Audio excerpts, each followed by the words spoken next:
Good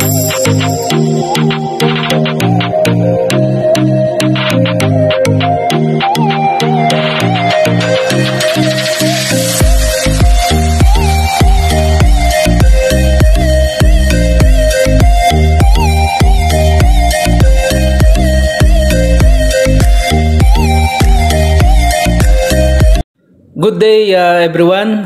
At this moment, we are going to discuss the transnational crime. No? Ano nga ba ang transnational crime? When we say transnational crime, these are crimes that committed in one state, but substantially, it will affect another state.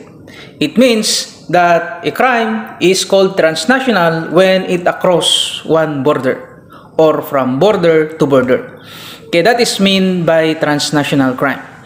The nature of this transnational crime class is committed with several motives, just like political influence, economic gain, and social control in global scope.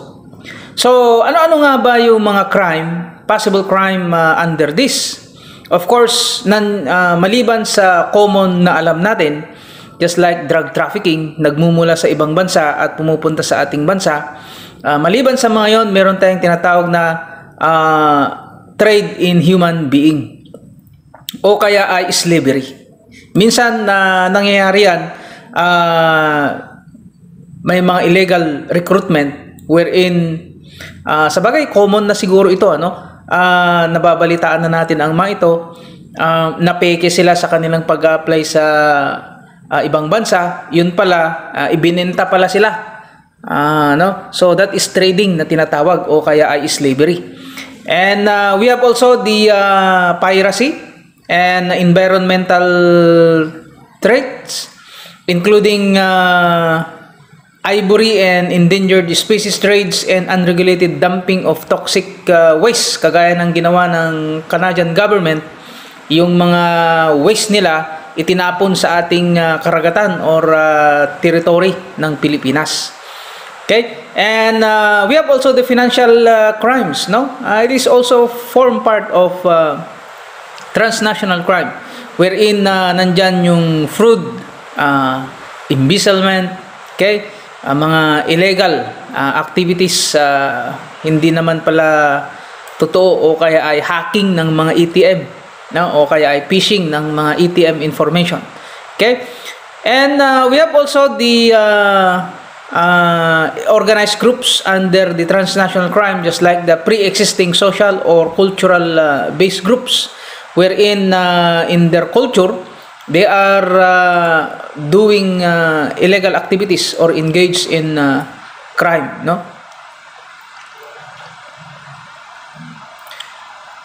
Response to transnational organized crime, the best example of international cooperation against organized crime is the United Nations Convention Against Transnational Organization. This was signed by 147 countries in 2003. The goals of the convention are to develop and to monitor binding agreement with target measures that include criminalizing participation in a criminal group. Kaya meron tayong mga batas kagaya ng anti-money laundering law, the extradition law, the mutual legal assistance, the specific victim protection measures, and law enforcement provision. Here in the country, meron na tayong law against human trafficking, sexual slavery, the money laundering as I mentioned, the drug trafficking, no? The cybercrime, anti-cybercrime. May mga batas na tayo against sa mga ito, the small arms and light weapons, and the terrorism.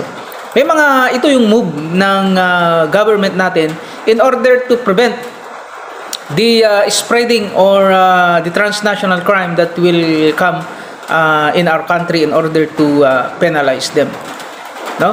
So there are investigating bodies for transnational crime. That's why our PNP, they will coordinate with this information or this kind of crimes, and vice versa, they will also coordinate with us. Just like the Interpol, no? the international police, the Europol, that is the European police, the ANPOL or the United Nations Police, Ameripol, the American police, and the ASEANapol, that is called the Association of Southeast Asian Nation Police. You know, these groups are the coordinating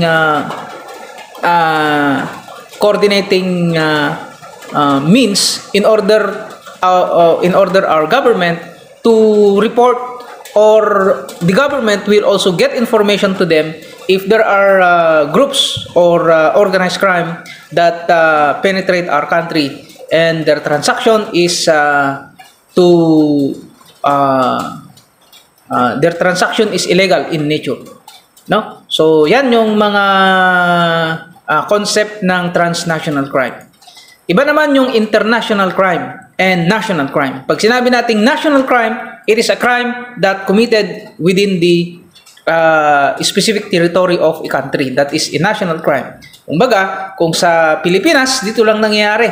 Wala silang branch or hindi nag-emerge yung crime nila sa ibang bansa. It will not across borders. Pag it will across borders, it is called transnational crime. Let's proceed to human trafficking, as we made mention a while ago. What is human trafficking, class? Human trafficking is a crime against humanity. Okay? So, bakit crime against humanity? No, mas mabigat pa ito sa crimes na pag nag-commit ka ng pag pumatay ka, no? Mas mabigat ito. Okay? Human trafficking.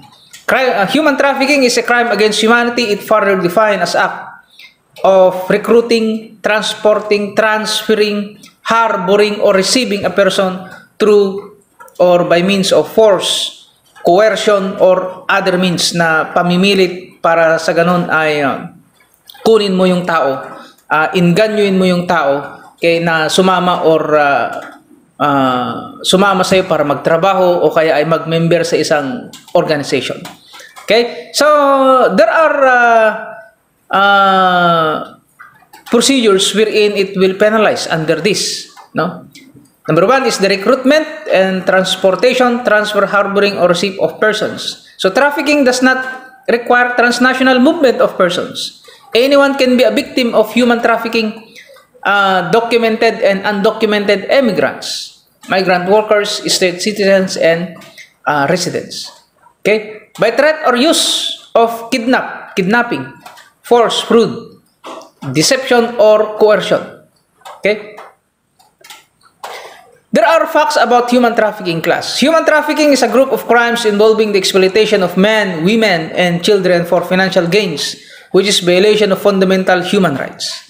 You know, we are bound by the Constitution that it requires the protection of life and liberty.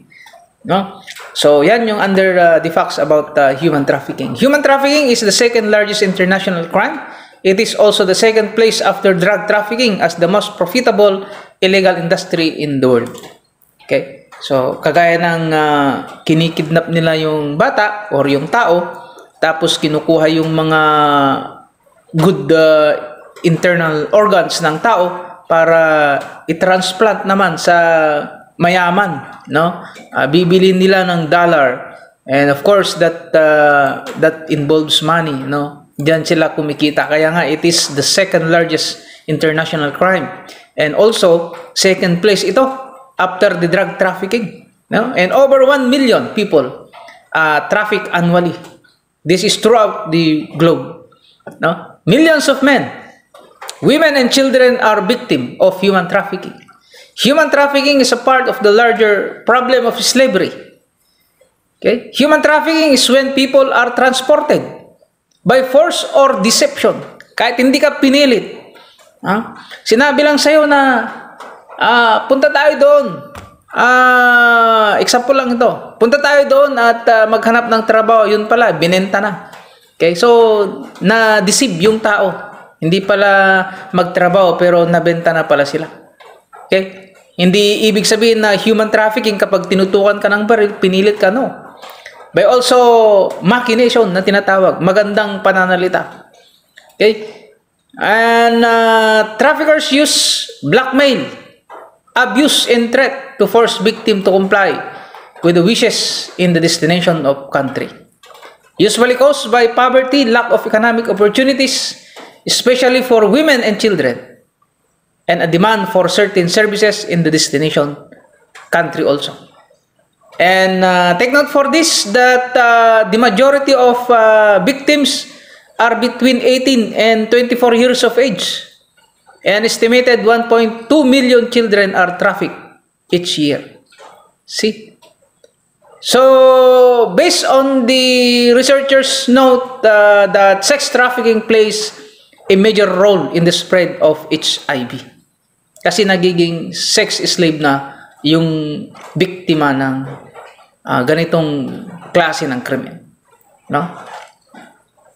So, 600,000 to 800,000 people were trafficked across international borders every year, of which 70% were women and 50% children. And karamihan sa kanila is commercially sex trade.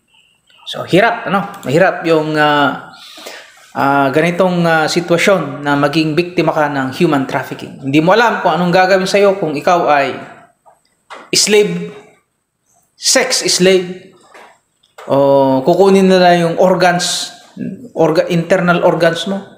Hindi mo alam kung baka ang gagawin sa'yo, gagawin kang carne norte. No? You don't know. So, kaya mahirap ang ganitong krimen. Kaya, let's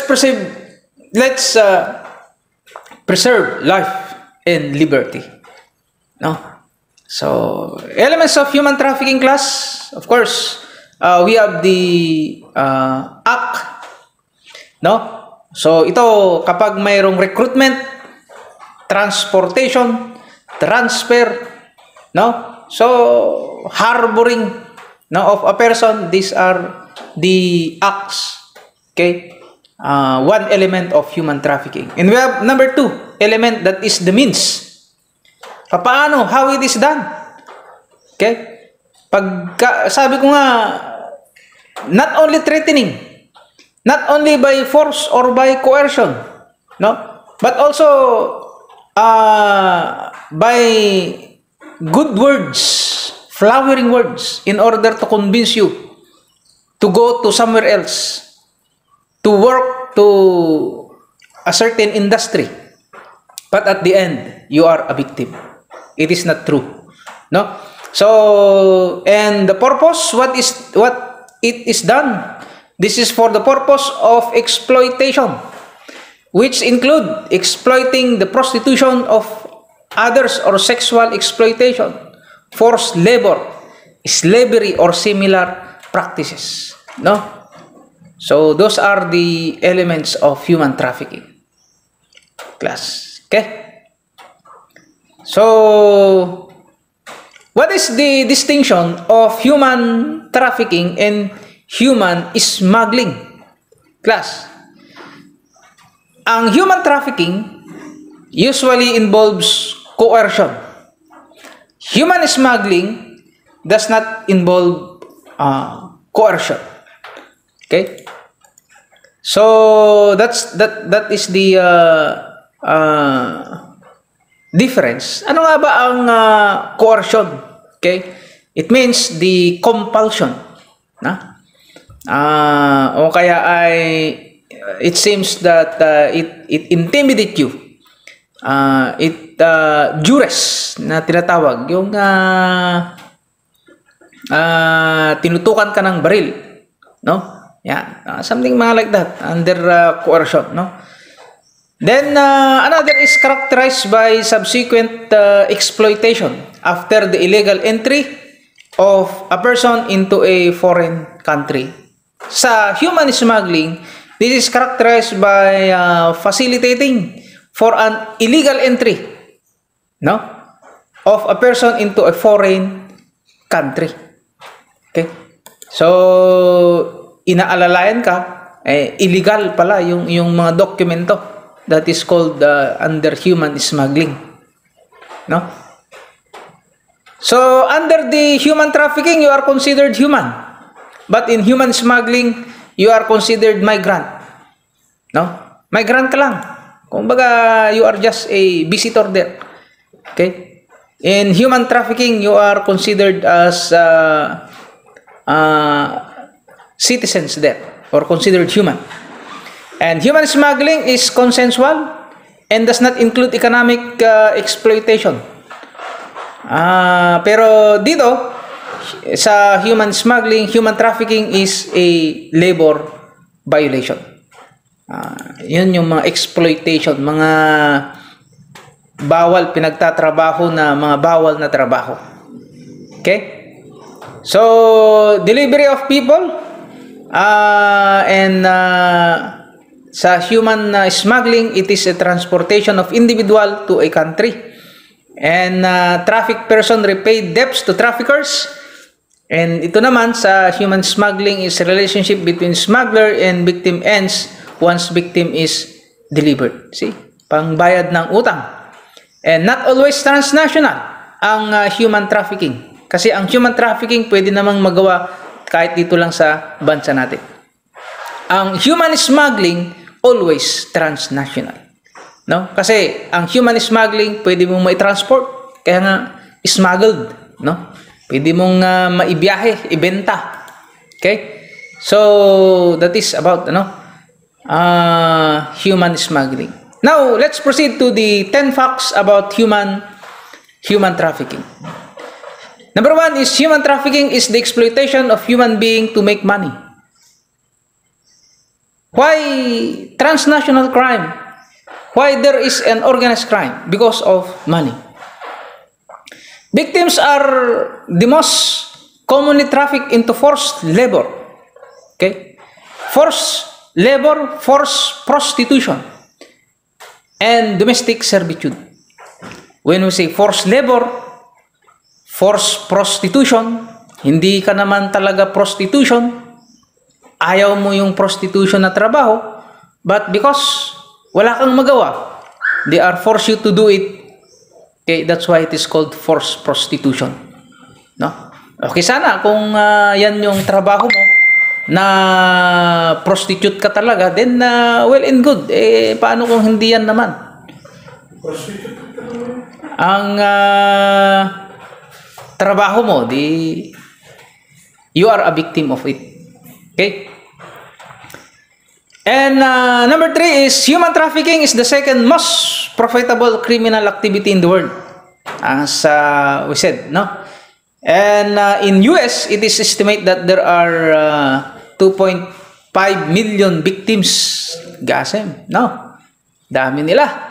Okay? And traffickers prey on those who dreams for a better future. Kumbaga, sinasamantala nila yung may pangarap na pupunta sa ibang bansa para magtrabaho, para magkaroon ng magandang buhay. Yun pala, biktima sila ng human trafficking. No? Victims are tricked. Yan. Kumbaga, naluloko. Once trapped, the victims are forced to work long hours. Okay? Those are a form of human trafficking. No? Victims have their documents taken away from them. Kagaya ng kukunin yung passport para pag tumakas ka, wala kang document na may papakita. At kahit na hingi ka ng tulong sa pulis doon, illegal ka pa rin kasi you are undocumented. No? Kaya ang passport, visa, importante ang mayan, work papers, kontrata, yan ang mga ebidensya na you are worker or legit individual who are there in that country to work. Kung wala kang document na may papakita, you are illegal migrant.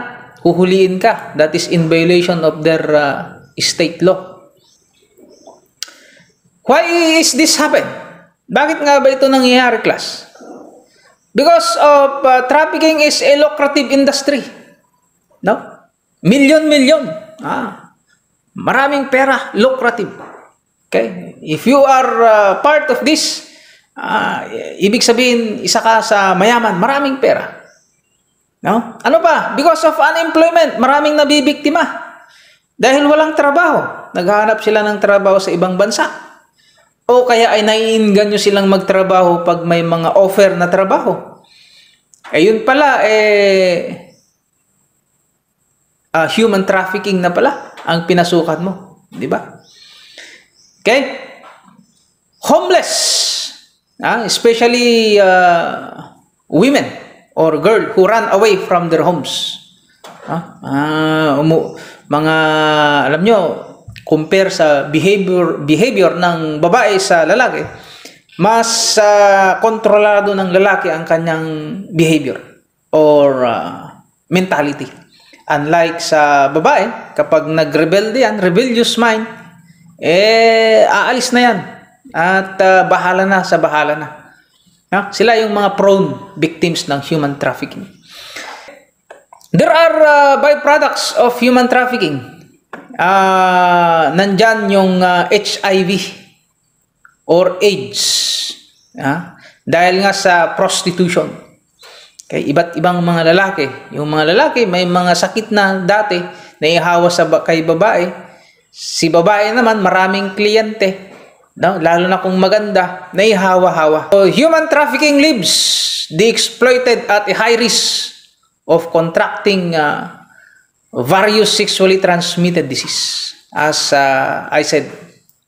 And number 3, poor living conditions also contribute to development of various disease, affecting the victims in which they suffered from in later year. Ba? Human trafficking also slows down the economic growth of the nations. No? So, wala na. Puro illegal na. Yung organization, puro illegal items na ang binebenta. So, hindi dumadaan sa gobyerno. Hindi natataksan. No? And the children are likely to become withdrawn and tend to be suicidal. Yan. Prone sila sa suicidal, mga bata. And on the statistics by the US Department, there were 2 million children are trafficked into sex trade each year. Mga kawawa naman ang mga ito. Ano? So, hoping that the United Nations has the strict implementation or strict monitoring of those groups who illegally transact with this kind of crime. No? There are forms of trafficking in human being. So number 1 is trafficking in women for sexual exploitation. Mga babae, no? Ang purpose is for sex slave. Sabi ko nga, ito yung mga nang-iinganyo sa mga babae na magtrabaho sa ibang bansa. They offered 50,000 a month, Philippine money. 100,000 a month. Wow, that's a huge money, salary. Okay? But at the end, they were victim of sex slavery. People smuggling. Mga binebenta. Yun pala, kinukuha yung mga nagre-recruit sila, magtatrabaho doon sa ibang bansa, sa Amerika. Binebenta, pagdating sa Amerika, binenta na pala. Okay? Next, child sexual exploitation. No? Mga bata. Ang mga biktima dito. Mga kawawa.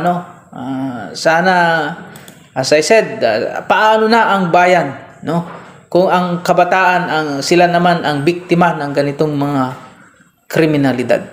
So, next is trafficking for forced labor or servitude. Pinipilit magtrabaho for a long hours of working. 1 oras lang ang tulog or 30 minutes lang ang tulog. Trabaho na naman, pinipirsa na naman. No, parang kalabaw na magtrabaho. Diba? So, ganun ang ginagawa, mga kawawa. And number 5, the trafficking in organs. As I discussed, their purpose is to get your good intestine organ, internal organ. Yun, halimbawa, nakita nila maganda yung atay mo, liver, o kaya ay ano pa yung mga nababalitaan natin, yung ino-opera, kidney, no? Dalawa kasi ang kidney, no? Kaya kung kinuha yung kidney, meron ka pang isang kidney, o buhay ka pa.